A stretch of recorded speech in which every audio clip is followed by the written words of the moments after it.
Hello, my dear friends, and welcome. Sharing stories is powerful. Man has been sharing stories since the beginning of time. Hearing the experience of others is a great way to gain insight and understanding, and that's a wonderful thing. In today's video, I'm being interviewed by Vicky from VictoriousMS Toxin Solutions, and you can click the card above or the link in the description below to check out her channel. During the interview, we both share stories about stress and exercise, diet and support groups, sleep, medication, travel, and more. Please be sure to click the subscribe button and the notification bell so you don't miss any upcoming videos, and select the like button, the thumbs up button, if you enjoy this video. All right. Hi everyone, it's Vicky again, and I have a great guest here by the name of Vicky as well. She also has multiple sclerosis, and today I'm going to be interviewing her.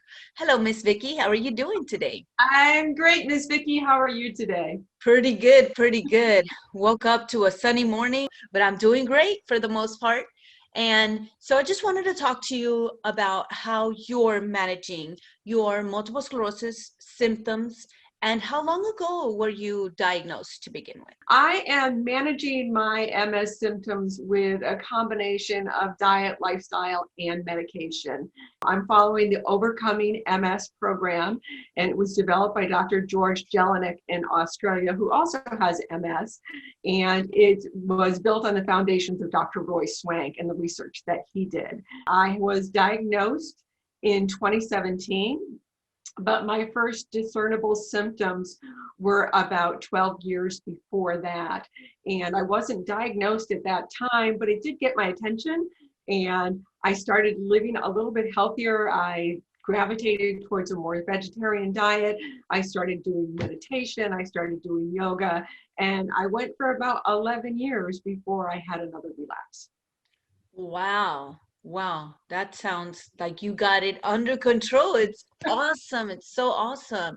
I know that MS can be very unpredictable. How have you seen any unpredictability with, I know you're following the diet and things like that, but have you ever experienced any out of nowhere, like, oh my goodness, I have a balance issue today. I didn't have it yesterday. I was doing so great.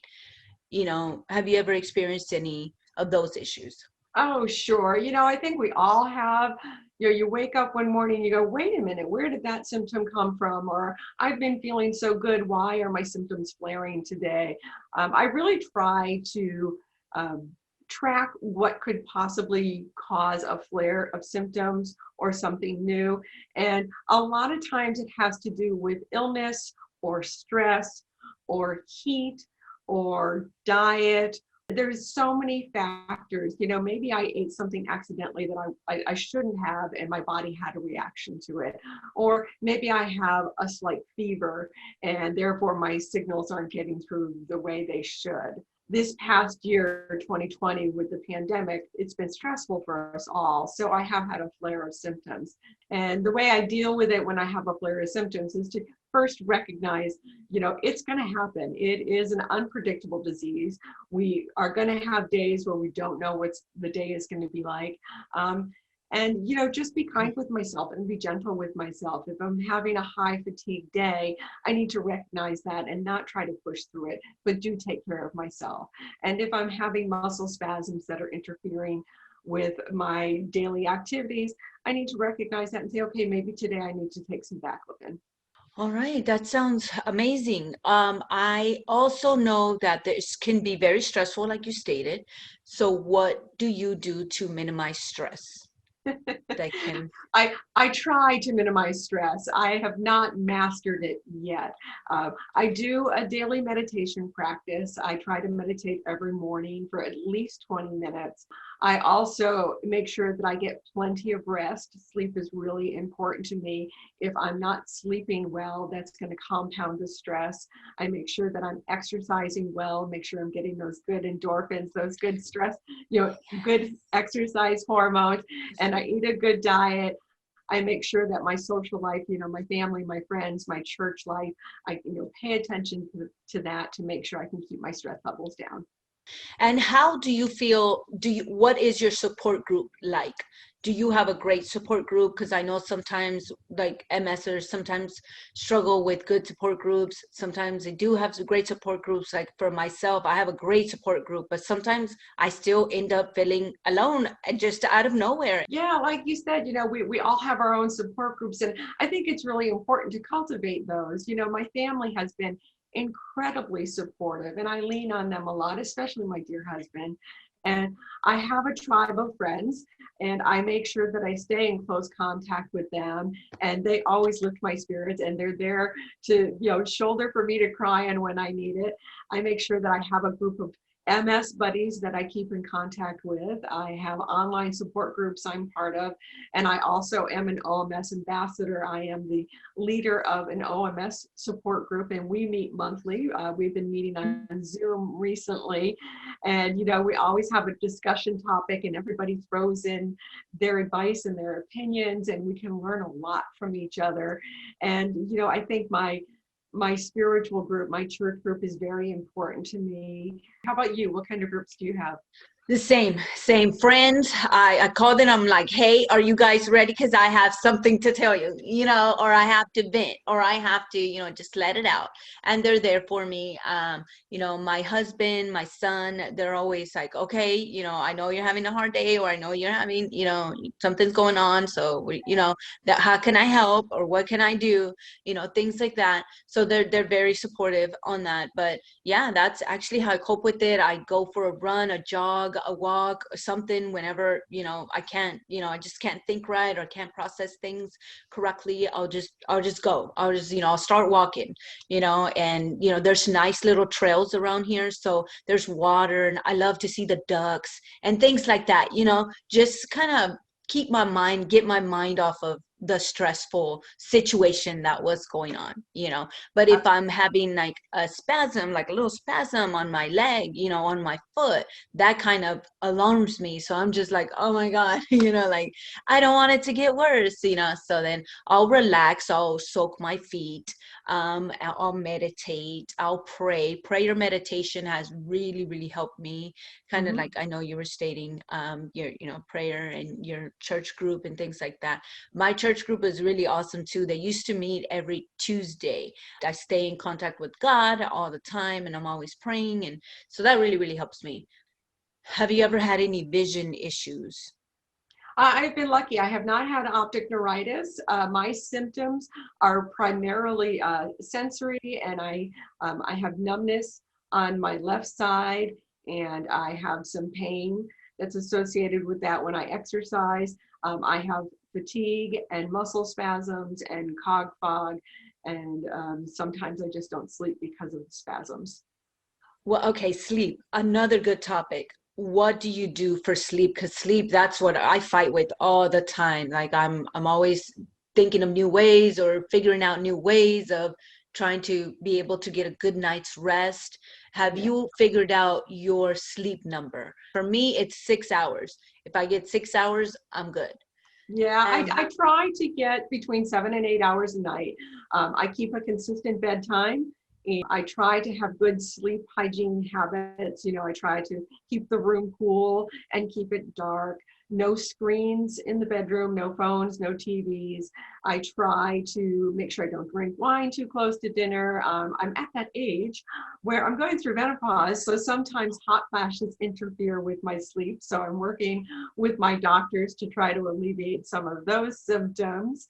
And, I know that it's really important for our brains to have that rest time, to have that sleep. That's when the repair happens. That's when the junk gets cleaned out. So I do try to focus really hard on getting good sleep and, doing the things that I know will help me sleep. I meditate a lot. I try to do 10 meditative breaths before I go to sleep, and also 10 meditative breaths when I first wake up. So I end my day and start my day that way. Okay, I'm gonna take that tip Oh, because yeah, I do the same, I try to meditate. Stretching for me has really helped me. Stretching in the morning, stretching at night, like good deep stretches, like kind of like in the workout stretch, kind of like 10-15 second stretches, make sure. So those have really helped me. But menopause is something I'm afraid of because I know our body overheats internally, and even when when I on my menstrual cycle now, my body overheats and the symptoms kind of exacerbate is what I feel. How are you dealing with that, and has it really how has it impacted you? I think the biggest impact is trying to figure out, is it menopause or is it MS? Because menopause has a lot of similar symptoms, sleeplessness, cog fog, forgetting words, and the hot Yes. flashes. I can't say that I have seen a direct correlation with the hot flashes in my symptoms. I do notice if I have several restless nights in a row, then my symptoms tend to flare. But I don't notice, oh, I've had a hot flash, so I'm experiencing more numbness. And how do you keep those symptoms at bay? Is it just the same practices that you already had incorporated, same meditation, same Yep, I stuff? do a lot of the same practices. I've also tried adding some medications on the advice of my doctor to help with the hot flashes. Being mindful of alcohol, being mindful of caffeine, making sure that my body is properly hydrated, exercise, meditation, good food, all the things that we know, not too much junk food. That's hard for me. Yeah, I try so hard. But do you ever use a cooling blanket or any cooling things other than, I know you stated you keep your room cool? Because for me, my body overheats, especially when I'm on my menstrual cycle. So that's why I dread menopause, but I know it's coming. I know it's coming later in a few years, Do you have a fan in your room or things like that to keep it I cool? do have a fan in my room, and it's interesting. I like the fan because it moves the air, but also I like the white noise. I think that helps me a lot. I haven't used a cooling blanket, but when I exercise, sometimes I'll put a wet cooling wrap around my neck or one of the cooling towels around my neck when I'm exercising, because that helps me to keep from overheating when I'm exercising. Well, do you have any tips for anyone else that is going through menopause that you can provide them with, maybe? Listen to your body. A lot of times our bodies are going to tell us what we need. And so you'll get the rest that you need. Eat the foods that are good. Try not to go into the cravings. I tend to go for the salty, crunchy cravings. Give me potato chips, and I have to resist that because I know when I eat too much salt, I'm going to retain water. And if I eat junk food, it's going to make me feel worse in the long run. And, work with your doctor. I am not anti-medicine at all. I like to do a lot of natural, take care of myself with diet, exercise, and lifestyle changes, but medicine can be very helpful, so don't be afraid to try that. Now, to medicine, on the medicine topic, for me, Rebif has worked very well on for the MS therapy for 9 years. However, here this year, it's been giving, and it could be because of the stress, it could be because of the work, everything going on. However, it's been giving me a lot more prominent issues like sleep issues and like anger issues, aggravation. I know it's probably me as well too, and it's other things going on, but I feel that rebirth has really affected me a lot in that sense. And to an extent, I'm like you, I kind of have the same mentality. I'm not against medication. I'd rather not take antibiotics and things like that. I'd rather not, but if I have to resort to them, then I will. As far as your therapy, how is that going? And what therapy do you take if you do take a therapy for I MS? do. It's going well. When I was first diagnosed 4 years ago, I was, like many MS patients, given a bunch of pamphlets from my neurologist. These are the drugs that I would recommend that you consider. And I went home and I looked through them and researched them thoroughly. I think selecting a disease modifying treatment, a DMT, is incredibly personal. Everybody has to do their own risk benefit analysis. All of the medications have some side effects, and we have to decide what we're comfortable with. And, not taking medicine also has risk because this is a progressive, degenerative, incurable disease. So, we have to really weigh the risks and benefits of our decision. I decided to start with Copaxone, and I am taking the 3 times a week injectable, and I was on that for just about 2 years, and then my insurance company said, we're no longer going to cover Copaxone, thank you. And they forced me to go on the generic of Copaxone. And that caused me a great deal of anxiety and stress because I wasn't sure how my body would react. I wasn't sure if the generic would be as good. But here I am a couple of years later. I've been on the generic. It's going great. Being on the medication and doing all the diet lifestyle changes that I've done, I'm doing well. Awesome. You know, I was on Copaxone. When I was on Copaxone, I wasn't doing a lifestyle change like I have been now for years.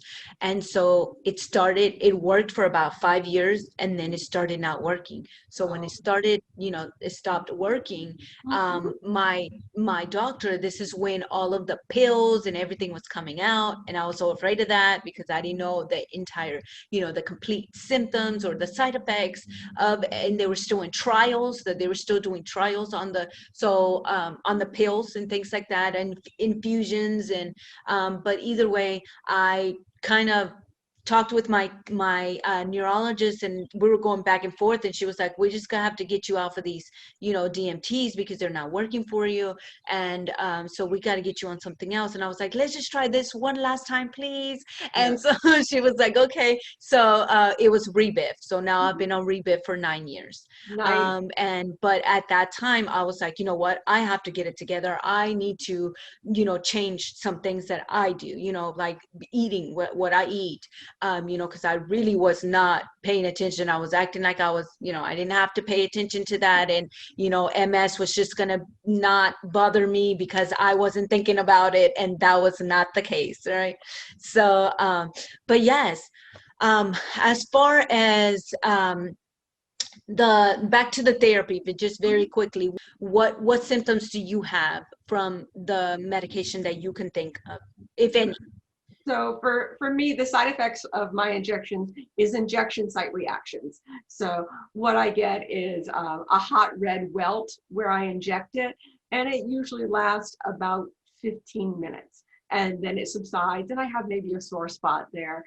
When I first started, it was much more difficult. The welts would stay for days, and they would be hot, and they would burn, and they would itch. And it took a while, probably took several months for my body to get used to the medication.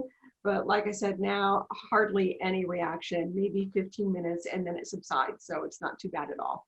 I know I spoke to my doctor, and she said that the medication can cause inflammation, inside of your body. Have you ever experienced any inflammation issues with No, your I medication? haven't. The Copaxone is it's not an immune suppressant drug.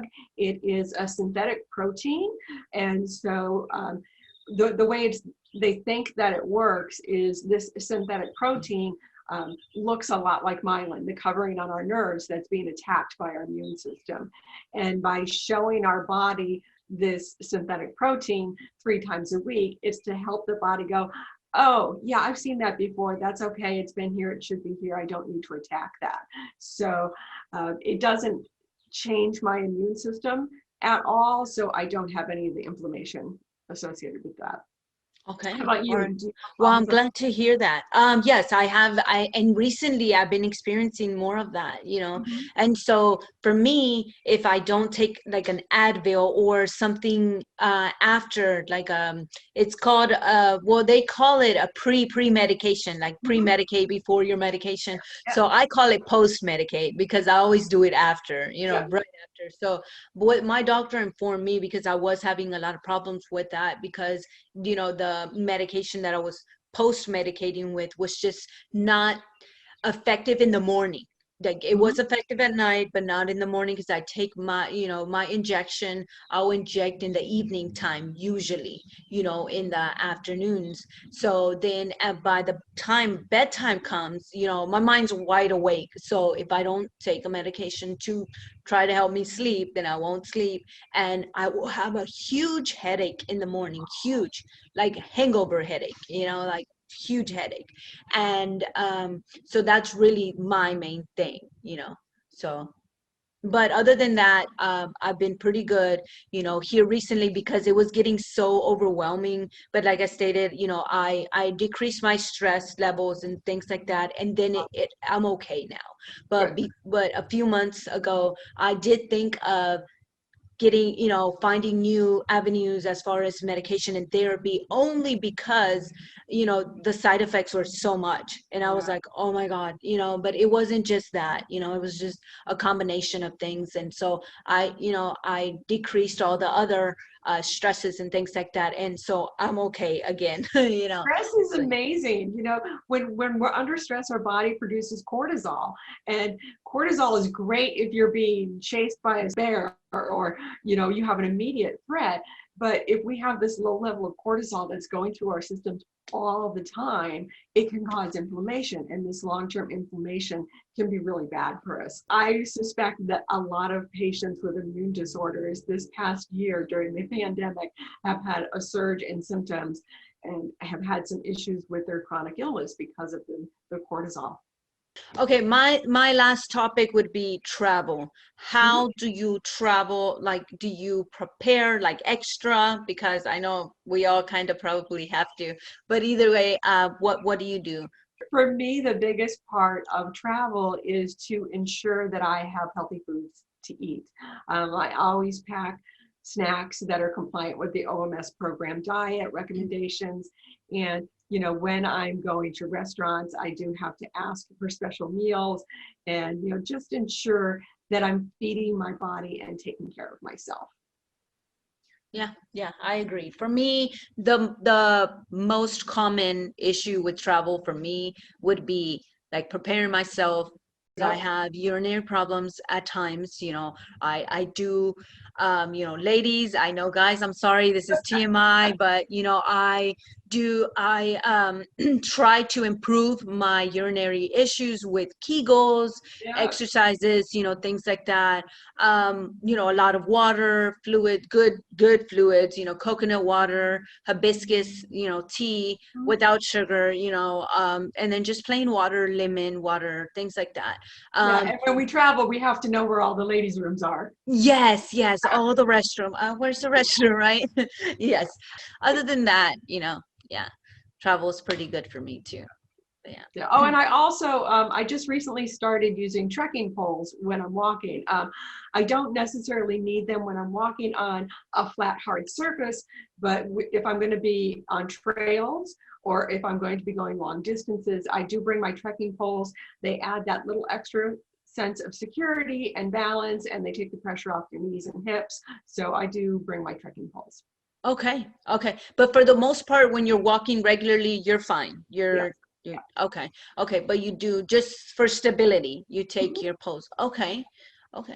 That's awesome. Okay, and do you like to go hiking and things like I that, or does your do. yeah. I do like to go hiking. I live in Northeast Connecticut, and we have beautiful, beautiful hiking trails. And a lot of the trails that we use are lots of hills and rocks. And I do like to be out in nature. So having the trekking poles does help with the stability. And I can go longer when I have them with me. Do you feel that nature, because I know this was a topic in one of the MS groups that I frequent on Facebook, I believe.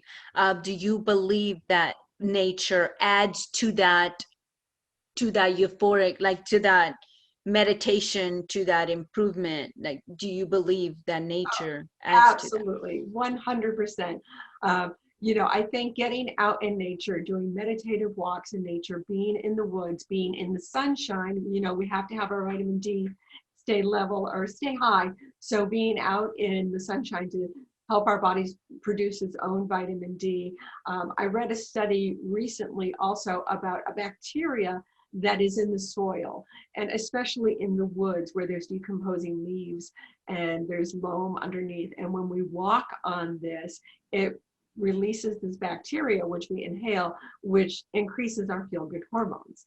So it's actually been proven that forest bathing, walking in the forest, is good for us.